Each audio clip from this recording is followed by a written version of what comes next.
Hello everyone, my name is Kaustubh Kakade from PIMS Islampur. Um, I am here to teach surgery. We are going to discuss surgery in great detail now. So starting with the first region for the surgery is going to be head and neck region. We will be starting with head and neck and then going to the other parts of the systems. So starting first with the head and neck, we are going to start with oral cancers first and then salivary glands. So under oral cancers, the first important thing to understand that it is the leading cause of cancers. It is one of the leading cancers in males. Right now, it is very important to understand that how these cancers develop, means what are the risk factors, what are the pre-malignant lesions, what type of cancers these are, how they spread. So this is what we are all going to study under etiology, right? We are going to study this under etiology. So now let's start our etiopathogenesis part. So first, most important thing to understand is that what is the normal epithelium of oral cancers, right? So unless and until you understand what is the normal epithelial of oral cancer, it becomes a slight difficult to understand why this specific histopathology or why specific form of lesions you get. So just easy to understand is that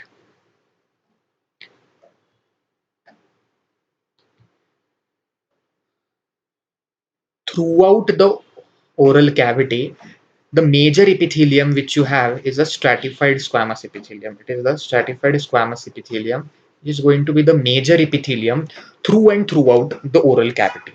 Just the difference is that your lips is keratinized. Okay, especially the outer part of the lip. This outer part of the lip, which you can see, this is which is lined by the skin. Yes, we have the lip, which is outer aspect is lined by the skin. The inner aspect is lined by the buccal mucosa, right? So that outer part of the lip is lined by keratinized epithelium. Then you have the buccal mucosa. Yes, this buccal mucosa and the tongue both are lined by non-keratinized forms. Yes, it is lined by non-keratinized forms. But a special thing to understand about the mucosa of tongue is papillae. What are these papillae we are going to see? First, just see this is the normal epithelium that you have. See, this is the keratin, slight, very thin keratin that you have. This is a very fine keratin that you have. Then this is going to be the entire mucosa. This is the mucosal lining, right? This is the mucosa. These are the foldings or what we call as the rete ridges, right? And this is the submucosa part, right? Of course, in this slide, we cannot see any glands, but depending upon what site you are taking, this is closer to the lip. This is closer to the lip, and that's why you can see this keratinized epithelium. It is closer to the lip, and that's why you can see a keratinized epithelium. Now see, this is a tongue. Okay, now in a tongue, what you can see, these are the epithelial linings, but this epithelia, this mucosa is divided into different papillae, right? Lingual papillae. What are these papillae? Papillae are these finger-like projections, finger-like foldings which we get. You can see, normally in other sites you have a flat epithelium or slightly curved epithelium, but if this mucosa is getting divided into such papillary projections, that is, it is getting divided into folds, this is called a papillae. For what these papillae are, they increase the surface area of the tongue, and they are also giving rise to taste sensation because of these taste buds, what we call them. They are nothing but a modified nerve endings, right? Now, since you have a squamous epithelium in this area, the most common type of cancer which you get, the most common type of cancer that you get is squamous cell carcinoma, right? It is going to be the squamous cell carcinoma, which is the most common type of cancer, especially in developing worlds. Okay, in developing ones.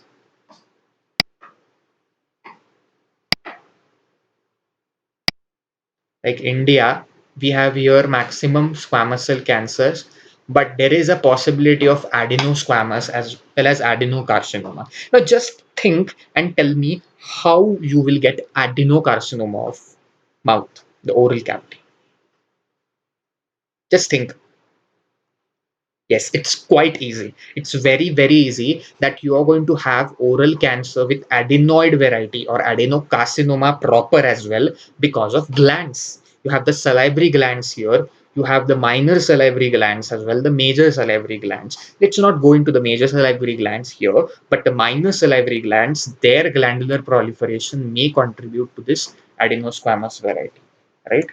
Now, talking about the pathogenesis now. It's a simple cycle that you need to understand that here you have a specific risk factor. You are having a specific risk factor, right? Then you have a normal epithelium. Yes, there is a specific risk factor which in turn is causing this normal epithelium to get converted into pre-malignant and malignant changes. It's that simple. A normal epithelium getting converted into pre-malignant and malignant changes because of a specific risk factor. So now let's talk about the risk factor. Please understand that the most common risk factor anywhere if you go, okay, on the planet, in the entire world, the most common risk factor which you will encounter in oral cavity cancers is going to be tobacco. It's for sure going to be tobacco. Why, we will see further. Then you have this alcohol. Then you have this areca nut, which here in India we also call it as pan masala. Okay, areca nut. Then a very important microbiological entity, that is your HPV, human papilloma virus, right? Most common type which you will encounter, this is going to be the serotype, which is mostly associated is serotype 16. Serotype 16 is the one which is the most commonly associated one. Then you have the radiation exposure and Li-Fraumeni syndrome. What is the genetic mutation of Li-Fraumeni? Anyone? Yes, the genetic mutation which you find in Li-Fraumeni is in gene P53. Yes, which controls your cell cycle, right? It's a tumor inhibitory gene, right? P53. And finally, you have sideropenic dysphagia, which occurs in iron deficiency, especially in females who are menstruating. You are going to have sideropenic dysphagia, which is going to be nothing but iron deficiency anemia, glossitis, and there is going to be esophageal webs, which we also call as Plumer-Vinson syndrome, also known as Peterson-Brown-Kelly syndrome, right? Now, how the first three leading factors lead to cancer. So the first important thing to understand here is going to be the HPV. See, multiple sexual partners and IV drug abuse, these are the leading part when you talk about the oral cancers related to HPV, because this in turn cause transmission of HPV because it is a sexually transmitted disease, right? The most common serotype is 16 related to oral cancer. But what does this virus really do? So let's check out what does this virus really do. It's very simple to understand. Your cells are dividing. Yes, your cells are dividing. This cell start dividing, and this starting of proliferation is controlled by P53. And also in the proliferative phase also the starting phases is controlled by P53, right? Then the cell has started dividing, it is continuously dividing and going on. Irrespective of any control, it will keep on dividing. But to control this as well, you have another gene that is called retinoblastoma gene, RB gene, right? Both of these are tumor suppressor genes, right? These genes are going to inhibit the excessive proliferation of cells. But what is HPV doing is it has a gene called as E6 and E7 genes. These genes are going to cause suppression of this tumor suppression, right? This genes, the tumor suppressor genes, are not going to act, and as a result of which your cells are going to proliferate, leading to malignancy, right? Now, what do tobacco and alcohol do? A simple diagram for you to understand is, in textbook, generally what is given is not this. In textbook, in general, what they say is, they say that excessive and chronic consumption of tobacco causes epithelial and stromal proliferation, leading to malignancy. But how? So this is a NCBI related, this is a NCBI related research that I would like to put forward to you to understand why oral cancer develops and what is the basic interaction that you need to know. And this has a clinical implication as well. Understand it. Tobacco, a chronic exposure of tobacco. What tobacco release in the oral cavity? Tobacco is going to release nicotine in the oral cavity. This nicotine is getting converted into nitrosamines with the help of the concomitant bacteria in the mouth, right? This bacteria, they with enzymatic degradation are converting nicotine into nitrosamines. And as learned in pathology, we already know that nitrosamines are chemical carcinogens. They are going to induce carcinogenesis at the site of exposure, right? Now, these two important factors, local immunity and alcohol, are acting as one of the factors related to tobacco. Remember, alcohol is not a direct causative agent for carcinogenesis. Yes, this alcohol is causing inhibition of local immunity, and since local immunity will reduce, this bacteria will more grow and more conversion of nicotine into nitrosamines takes place. There is one more theory that suggests why alcohol is causing oral cancers. Understand, alcohol is a local vasodilator. It's a local vasodilator. So what happens because of the vasodilatation in the mouth? What will happen? The tobacco which the patient chews, more amount of tobacco will be absorbed. That is the main, that is one of the actions suggested for alcohol. But the NCBI theory suggests that alcohol inhibits the local immunity. What is the clinical implication? First, most important thing is a advice to be given to the patient that, bro, please stop having tobacco. It's the main factor, right? Then the second implication is, bro, please don't consume alcohol. Alcohol is a factor that is aggravating all this vicious cycle, right? And finally, our role coming is local immunity. Now, how this is going to play a role? See, a patient has been diagnosed with oral cancer and you want to operate. The surgery is going to be quite tough, right? So, until the surgery plan up is going on, do you want the cells to proliferate? It's a malignancy. You never know when the stage jumps to the next phase, even if you are waiting for the surgery to be done, right? So, till then, what you are going to do is you are going to, as a surgeon, you are going to admit the patient first before surgery. But till surgery, what you have to do as a surgeon, you are going to advise the patient to keep the oral hygiene good, because unless and until the oral hygiene is good, a good wash, the oral mouth gargles, some amount of antibacterial prophylactic therapy can be given, which will increase the local immunity and will help to stop this vicious cycles. At least not stop, but at least control the vicious cycle, right? So that is the main importance and clinical implication of this cycle. Now, quickly going through the pre-malignant lesions, right? You have high risk, moderate risk, and some low risk conditions. Just remember, we are going to see the images as well.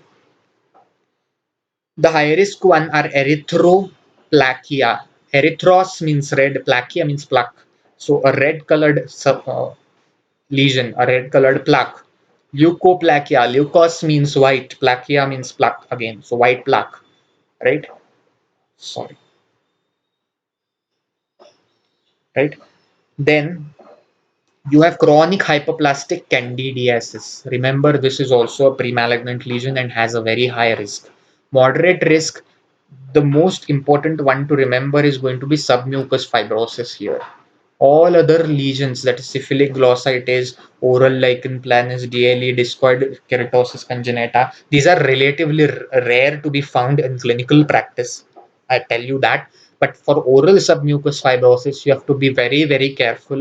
And this is a very important palpatory finding that you need to understand. Now see, let's see the images of each of them. See in this lesion, what you can find, this is oral cavity. For sure, this is oral cavity. This is the buccal mucosa. You can see this areas. What is this all? This is all dirty nicotine stain, tar stains. So for sure, you can say this patient has tobacco, right? See now this lesion. Don't look at this. This is a saliva and some discharge coming out from it as well. But can you see this lesion? What is this? This is the red area which cannot be scraped out easily, right? Remember this sentence, a red area of unknown etiology. No other etiology can be found by the history as well as examination, and it cannot be scraped out easily. If you try to scrape it out, it will bleed, right? So that is called a erythroplakia. Now remember, erythroplakia is the most malignant ones. The most risk is going to be with erythroplakia, right? Now, in the second case, you can identify here, see this, a white area. What is this? This is leukoplakia.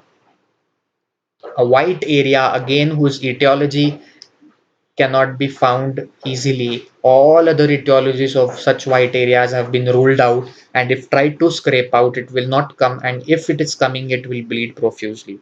This is called leukoplakia. Now, let's talk about this. What is this? See, leukoplakia has two types. One is called proliferative leukoplakia that we have seen first, and the second is called speckled leukoplakia. See, you can see this erythematous areas. So, a combination of erythro and proliferative leukoplakia is sort of nothing but not a speckled leukoplakia. You can see diffuse and irregular shaped white patches on an erythematous base. This is called a speckled leukoplakia. And remember, this has a very, very high chance of turning into a malignancy. All right. Now, let's go to a tricky one. What happens if I say that this is a patient who was taking steroids or is severely diabetic or is having HIV, human immunodeficiency virus, AIDS, he's immunocompromised patient, has come with this patch in the mouth, and when I try to scrape it out, it is easily scraped out. What is this? Yes, this is candidiasis, right? You can see this curdy white and it is throughout the mouth, not a specific area, it is throughout the mouth. This is called candidiasis. It cannot be scraped out easily. Now, what is this? Yes, you can see here this area. You can see this area. This looks a lightly white, but it is not actually a patch. Something is going below the mucosa.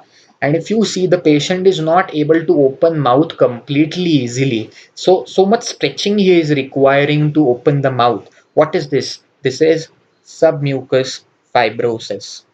This is called submucous fibrosis. How to identify submucous fibrosis?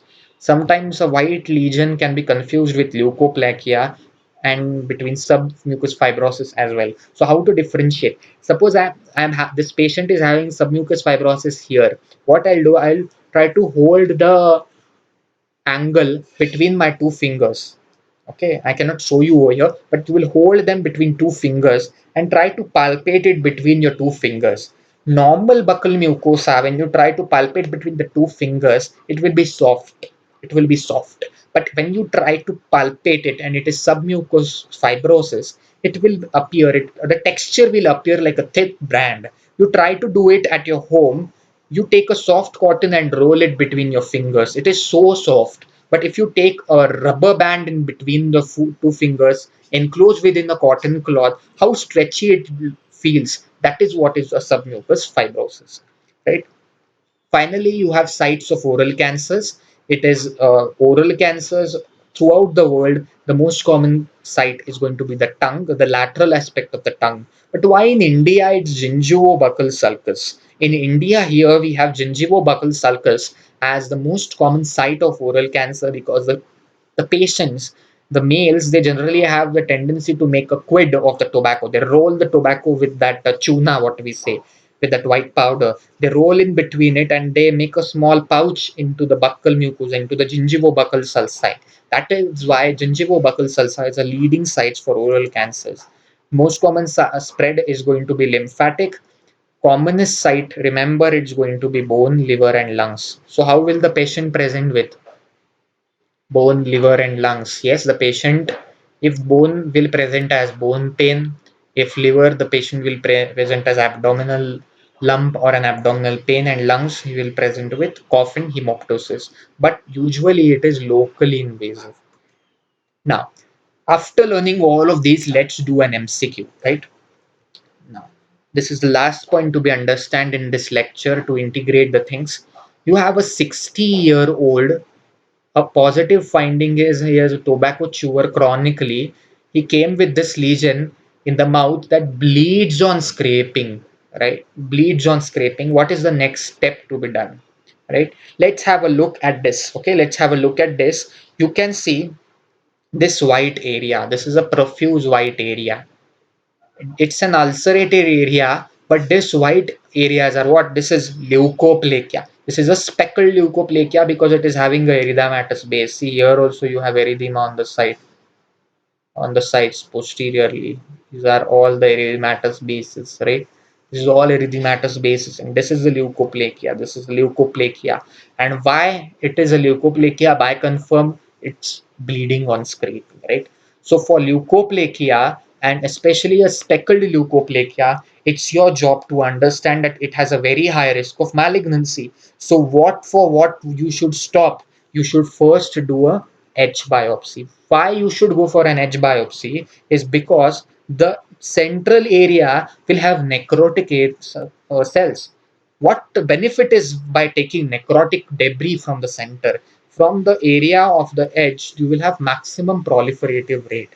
And that's why this is going to be the one which has the maximum yield of any abnormality with the cells in edge biopsy. CO2 laser ablation, this is used when um, there is a erythroplakia. You can use CO2 laser ablation. Intralesional triamcinolone, this is used for submucous fibrosis, and topical miconazole, this is used for candidiasis. So that is what all we talked about in this overall chapter, that we talked about the risk factors, we talked about the pathogenesis, the premalignant lesions, and all. So, thanks a lot for this. Thank you.